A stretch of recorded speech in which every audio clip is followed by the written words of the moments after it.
Episode की starting में हमें रिटो के घर में दिखाया जाता है। सुबह का सीन होता है। रिटो उठता है तो चौंक कर बेड से गिर जाता है क्योंकि लाला रिटो के साथ ही न्यूड सोई थी। रिटो उस पे चिल्लाते हुए पूछता है, तुम मेरे बेड पर क्या कर रही थी और ऊपर से तुम न्यूड हो। लाला कहती है, मैं तुम्हारे साथ सोना चाहती थी। पेके कहता है, हर समय कॉस्ट्यूम बन के रहने में परेशानी होती है। फिर उस रूम में रिटो की बहन मिकान आ जाती है। कहती है, रिटो तुम कब तक उठोगे। और इन दोनों को इस हालत में देखकर घुसपैठ के लिए माफ़ करना कहते हुए दरवाजे बंद कर लेती है। रिटो रोने लगता है, कहता है, एक और गलतफहमी। फिर पेके कॉस्ट्यूम में बदल जाता है। रिटो उससे कहता है, क्या अब तुम मुझे समझा सकती हो। तुम बिना परमिशन के मेरे घर में घुस गई। तुम मेरे बेड पे न्यूड सो रही थी। मैं इसमें कुछ भी नहीं समझ पा रहा। लाला कहती है, ये बिल्कुल अजीब नहीं है। ये इसलिए है क्योंकि हमारी सगाई हुई है। इंगेज्ड कपल आमतौर पर पृथ्वी पर एक ही छत के नीचे रहते हैं। रिटो कहता है, वेल, ये आम लोगों के लिए हो सकता है, लेकिन फिर लाला क्यूट फेस बनाकर कहती है, तुम्हें मेरे साथ रहना पसंद नहीं। रिटो ऐसा कुछ नहीं कहता है। लाला कहती है, फिर कोई दिक्कत वाली बात ही नहीं है। ये सुनकर रिटो का एक्सप्रेशन ही बदल जाता है। शॉकिंग होता है। फिर पेके पूछता है, तुम्हारा फिर क्या मतलब था। रिटो कहता है, वेल, मेरा मतलब ये है कि मेरे पास कोई याद ही नहीं है सगाई की और किसने ये फैसला किया। फिर वहाँ जस्टिन खिड़की से आ जाता है। कहता है, मुझे समझाने दो। रिटो उस पर चिल्लाता है, तुम ये कहाँ से आ रहे हो। जस्टिन कहता है, मुझे उस दिन के लिए माफ़ कर दो। मैंने कभी नहीं सोचा था कि मैं लाला सामा के फ्यूचर हस्बैंड से लड़ूंगा। भगवान मुझे बचाए। रिटो उस पर चिल्लाता है, पहले तुम अपने जूते उतारो। जस्टिन कहता है, इसे भूल जाओ। यूकी रिटो, आपने देवी लुके के पारंपरिक तरीकों का पालन किया है और लाला सामा से सगाई कर ली है। लाला कहती है, मैं इसे कभी नहीं भूलूंगी। रिटो ने मेरे चेस्ट को छुआ, एक जोशीले नज़र से देखा और अपनी प्यार का कबूल किया। जस्टिन कहता है, लाला सामा ने उस इजहार को स्वीकार कर लिया है जब तुमने 2 दिन पहले उसी चेस्ट को पकड़ा। देवी लुके द्वारा इस इंगेजमेंट सेरेमनी को मान लिया गया। रिटो सोचता है, मैं इस बारे में नहीं सुना है। कहता है, रुको, ये वो नहीं है। जस्टिन उसके आगे तलवार आगे करके कहता है, अब ये मत कहना कि ये एक गलतफहमी है। किसी देश की राजकुमारी की चेस्ट को छूना जबकि तुम उसे पसंद नहीं करते हो, देवी लुके पर युद्ध की घोषणा करने जैसा है। मैं बता दूं, देवी लुके का किंग वन मैन आर्मी है। उसकी महान लीडरशिप से पूरी गैलेक्सी को जीत लिया गया है और एक किया गया है। वो एक महान व्यक्ति है जो बहुत से ही ऊंचे शीर्ष पर खड़े हुए हैं। इसलिए ये कहने की कोशिश मत करना कि ये एक हादसा था। इस शादी के प्रस्ताव को एक साधारण गलती माना जाएगा। अगर राजा को ऐसी बात पता चली तो पृथ्वी का नामो निशान मिट जाएगा। रिटो सोचता है, तो अब मुझे क्या करना चाहिए, और परेशान हो रहा होता है। लाला कहती है, रिटो गैर जिम्मेदार नहीं है, और जस्टिन से कहती है, इसलिए तुम्हें चिंता करने की जरूरत नहीं है। जस्टिन कहता है, सुन लड़के, लाला सामा से शादी करने का मतलब है कि देवी लुके की रॉयल फैमिली के उत्तराधिकारी के रूप में सभी ग्रहों पर राज करोगे। इसे कोई कमजोर नहीं संभाल सकता, इसलिए स्ट्रांग बनो। रिटो सोचता है, ये एक बार में सहन करने के लिए बहुत ज़्यादा है। लाला कहती है, तुमने ये कर लिया, अब हम साथ रहेंगे। पीछे से मिकान आवाज़ देती है कि मुझे तुम्हारी मस्ती बर्बाद करने की लिए माफ़ करना। क्या तुम स्कूल लेट से जाना चाहते हो। फिर हमें स्कूल का सीन दिखाया जाता है जहाँ रिटो सोच रहा होता है, आखिर ये चल क्या रहा है। सारुयामा उसे देखकर कहता है, तुम इतने ढीले क्यों लग रहे हो। रिटो कहता है, तुम भी ऐसा महसूस करते अगर तुम्हारे साथ ये सब होता। सारुयामा कहता है, क्या हुआ, क्या तुमने कुछ ऐसा किया है जिससे हारुना को तुमसे नफरत होने लगी। रिटो कहता है, मैं कुछ अलग ही लेवल की बात कर रहा हूँ।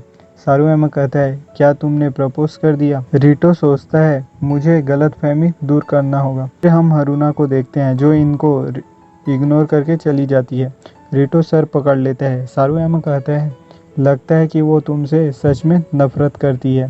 फिर हमें क्लासरूम में दिखाया जाता है जहाँ टीचर क्लास ले रहा होता है, पर रिटो तो अपने ख्यालों में खोया होता है। सोचता है, ये इस तरह कैसे हो गया। मैं हरुना को प्रपोज करने वाला था, पर बीच में वो टपक गई। लेकिन क्यों? हरुना मुझे से दूर भाग रही है। मुझे उससे बात करनी होगी। फिर हमें क्लास के बाद का सीन दिखाया जाता है, जहाँ रिटो हरुना का पीछा करता है कि कब वो अकेली होगी बात करने के लिए। हरुना लॉकर रूम में चली जाती है। फिर हम देखते हैं कि वहाँ लाला स्कूल में आ गई होती है और रिटो को ढूंढने लगती है, उसे आवाज़ दे रही होती है। सब स्टूडेंट उसे देखकर उसकी तारीफ करने लगते हैं और उस पर लट्टू भी हो रहे होते हैं। रिटो वहाँ आ जाता है, कहता है तुम यहाँ क्या कर रही हो? लाला कहती है मैंने सोचा कि स्कूल कैसा होता होगा, इसलिए देखने आ गई। सारुयामा कहता है ये कौन है, तुम इसे कैसे जानते हो? रिटो बता ही रहा होता है कि लाला कहती है मैं रिटो की वाइफ हूँ। ये सुनकर सभी स्टूडेंट का रिएक्शन देखने लायक होता है। रिटो भी चौंकते हुए कहता है ये तुम क्या कह रही हो?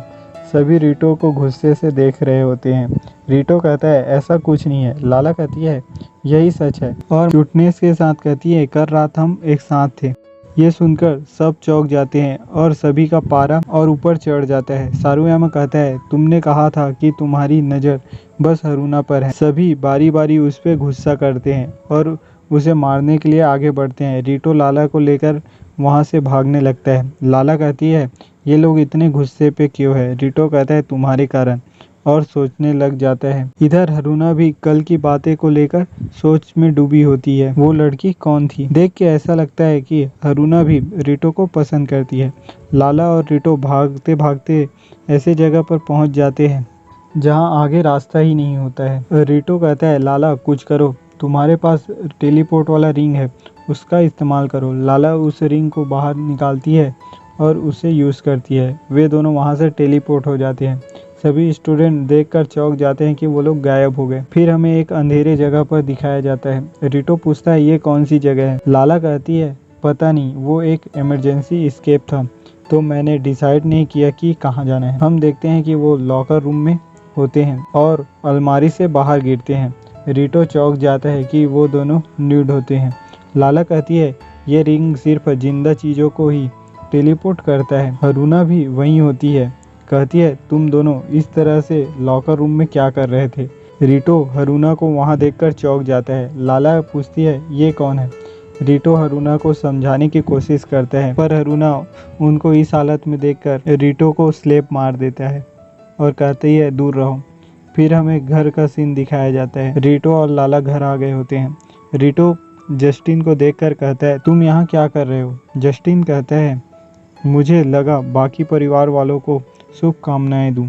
जस्टिन ने मिकन को बता दिया होता है। मिकन कहती है रिटो तुम एलियन से शादी करने जा रहे हो, और लाला से अपने आप को इंट्रोड्यूस करती है। कहती है मैं रिटो की छोटी बहन मिकन हूँ, प्लीज़ उसका ध्यान रखना। लाला उसे गले लगा लेती है, कहती है तुम बहुत क्यूट हो। रिटो ये देखकर सोचता है मुझे जल्द ही इस गलतफहमी को दूर करना होगा। रिटो जस्टिन को बात करने के लिए बाहर ले जाता है। जस्टिन कहता है क्या तुम शादी रद्द करने की बात कर रहे हो? और रिटो पर तलवार आगे कर देता है। रिटो कहता है ये बस काल्पनिक है। जस्टिन बता देता है। फिर हमें बात का सीन दिखाया जाता है, जहां रिटो सोचता है कि ये बिल्कुल ऐसा है जैसे सगाई के लिए किया था। मुझे सगाई रद्द करने के लिए लाला की चेस्ट को छूना होगा। हरुना चान और मेरे अच्छे फ्यूचर के लिए ये करना ही होगा। टाइम लिमिट कल रात 8 बजे की है। फिर रिटो ये करने की कोशिश में लग जाता है। रिटो बार बार कोशिश करने लगता है पर नहीं कर पाता। फिर हमें शाम का सीन दिखाया जाता है।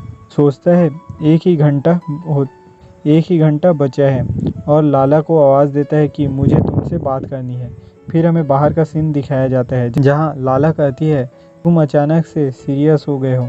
रिटो हाँ कहता है और सोचता है कि मैं इस बारे में चुप नहीं रह सकता, मैं ईमानदारी से सच बताऊंगा। और लाला को बैठने के लिए कहता है।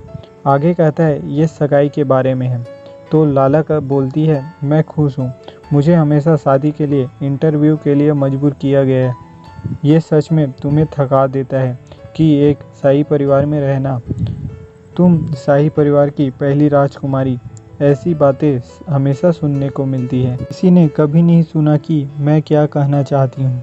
किसी ने कभी मेरी फीलिंग को समझने की कोशिश नहीं की। पेके कहता है लाला सामा ये सच नहीं है। लाला कहती है पेके के अलावा। रिटो कहता है तो इसलिए तुम भाग गई। लाला कहती है लेकिन तुम अलग थे। भले ही मैं अचानक से आ गई, लेकिन तुमने मेरी बात सुनी और विश्वास किया। और पुरानी बातों को याद करते हुए रिटो को शुक्रिया कहती है। आगे कहती है तुम क्या बात करना चाहते थे। लाला की बात सुनकर रिटो सोचने लग जाता है, अगर मैं कहूँ कि मैं सगाई रद्द करना चाहता हूँ, फिर हरुना को याद करके कहने वाला ही होता है कि अलार्म बज जाता है। ये देखकर टाइम ओवर कहते हुए बेहोश हो जाता है। फिर सुबह का सीन दिखाया जाता है जहाँ रिटो स्कूल जा रहा होता है। सभी लोग रिटो को सगाई के लिए कांग्रेस करते हैं और दिन अच्छा जाए करके विश करते हैं। फिर हमें स्कूल में दिखाया जाता है जहाँ रिटो क्लास में बैठकर सोच रहा होता है कि आखिर चल क्या रहा है। जब से वो यहाँ आई है मुझे सांस लेने की भी वक्त नहीं मिल रहा है। अब स्कूल ही एकमात्र जगह बची है जहाँ मुझे शांति मिल सकती है। चलो छोड़ो इस बात को। मैं अभी तक अरुणा चांद से इस गलतफहमी को दूर नहीं किया हूँ। फिर टीचर कहता है मुझे पता है कि ये अचानक है, लेकिन मैं एक ट्रांसफ़र स्टूडेंट को इंट्रोड्यूस करना चाहता हूँ। और उसे अंदर बुलाता है। ये कोई और नहीं लाला होती है। कहती है हे रिटो, मैं स्कूल भी आ गई। उसे देखकर रिटो चौंक जाता है, साथ ही हरुना भी। तो इस एपिसोड में बस इतना ही गाइस। वीडियो अच्छी लगी हो तो लाइक कर दीजिए और अपने दोस्तों के साथ शेयर कर दीजिए। चैनल पर नए हो तो काइंडनेस के साथ चैनल को सब्सक्राइब कर दीजिए। Thank you.